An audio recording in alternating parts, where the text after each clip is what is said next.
कक्षा 10वीं गणित प्रश्नावली 1.2 का प्रश्न संख्या 2 हल करेंगे। प्रश्न संख्या 2 है, पूर्णांकों के निम्नलिखित युग्मों के एचसीएफ और एलसीएम ज्ञात कीजिए तथा इसकी जांच कीजिए कि दो संख्याओं का गुणनफल बराबर एचसीएफ गुना एलसीएम है। प्रश्न संख्या 2 में कुल 3 प्रश्न है और प्रश्न संख्या 1 है 26 और 91। 26 और 91 का एचसीएफ और एलसीएम ज्ञात करना है तथा इसे जांच करके दिखाना है कि दो संख्याओं का गुणनफल बराबर एचसीएफ गुना एलसीएम। हल में सबसे पहले 26 और 91 का गुणनखंड करेंगे। तो 26 2 से भाग लगाएंगे तो भागफल आएगा 13, फिर 13 से लगाएंगे तो 1। 91 का गुणनखंड करेंगे तो 7 से लगाएंगे 13 सत्ते 91, फिर 13 कन 13। तो 26 का गुणनखंड आया 2 गुना 13 गुना 1 और 91 का गुणनखंड 7 गुना 13 गुना 1। एचसीएफ बराबर जो संख्या दोनों में मिलता है वही उस संख्या का एचसीएफ होता है, यानी 13 गुना 1। 13 मिल रहा है और 1, तो 13 को 1 से गुना करेंगे तो 13, तो एचसीएफ आ गया 13। और एलसीएम जो संख्या दोनों में मिलता है उसको तो लिखेंगे ही, जो नहीं मिलता है उसको भी लिखेंगे एलसीएम में। तो 13 गुना 2 गुना 7 बराबर 13 दूनी के 26 और 26 सत्ते 182। तो एचसीएफ आ गया 13, एलसीएम आ गया 182। तो जांच में लिखेंगे दो संख्याओं का गुणनफल, दो संख्याओं का गुणनफल बराबर एचसीएफ गुना एलसीएम। तो दो संख्या है 26 गुना 91 बराबर एचसीएफ 13 आया तो 13 गुना एलसीएम 182 है। 26 को 91 से गुना करेंगे तो आएगा 2366 बराबर 13 को 182 से गुना करेंगे तो आएगा 2366। अतः हमारा एचसीएफ और एलसीएम सही है। प्रश्न संख्या 2 है, 510 और 92 का एलसीएम और एचसीएफ ज्ञात करना है, फिर इन्हें चेक करना है कि दो संख्याओं का गुणनफल बराबर एचसीएफ गुना एलसीएम होता है।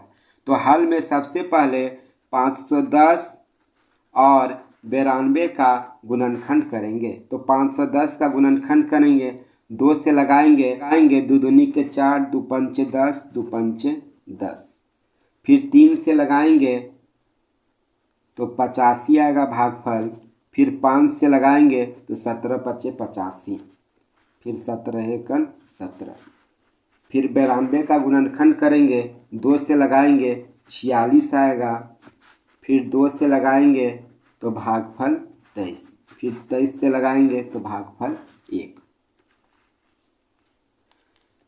510 का गुणनखंड आया 2 गुना 3 गुना 5 गुना 17 गुना 1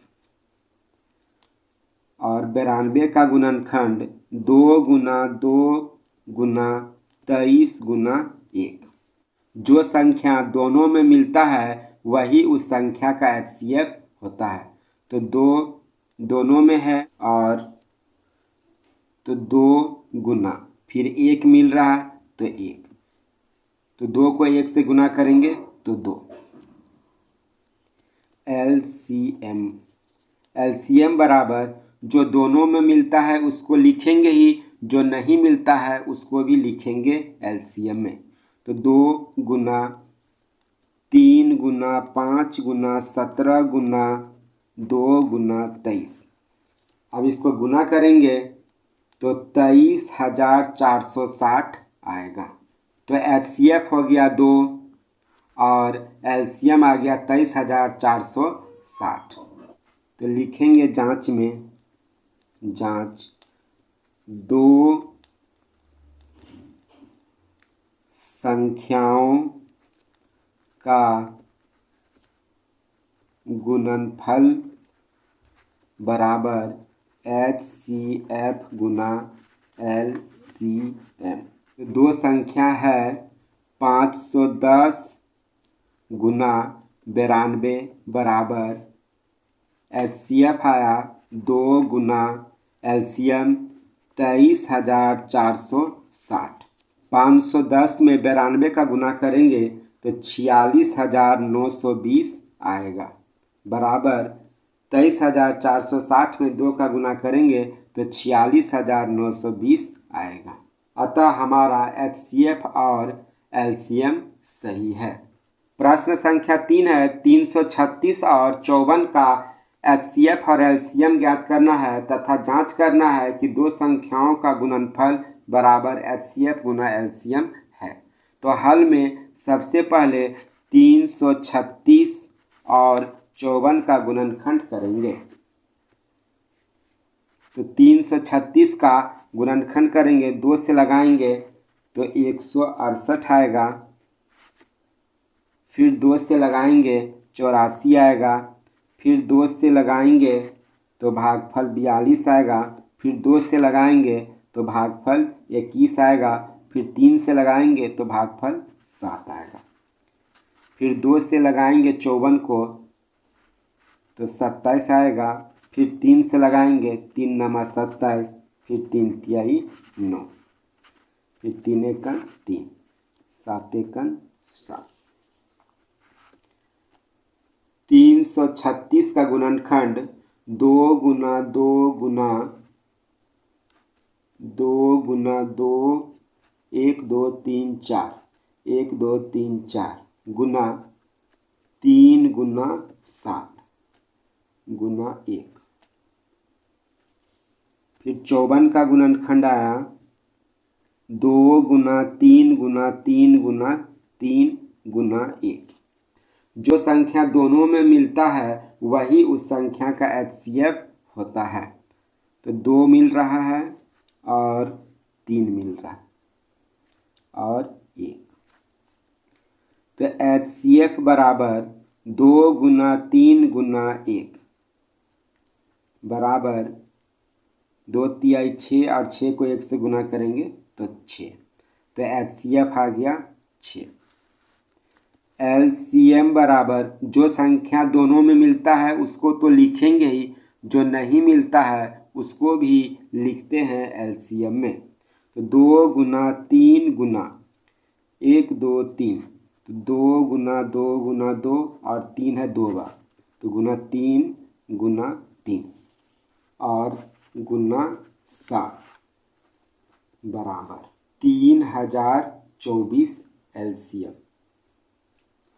अब जांच में लिखेंगे, जांच में दो संख्याओं का गुणनफल बराबर HCF गुना LCM। तो दो संख्याओं का गुणनफल है 336 गुना 54 बराबर HCF है 6 गुना LCM है 3024। अब 336 का गुना 54 से करेंगे तो 18,144 आएगा बराबर 6 का गुना 3024 से करेंगे तो 18,144 आएगा। अतः हमारा HCF और LCM सही है।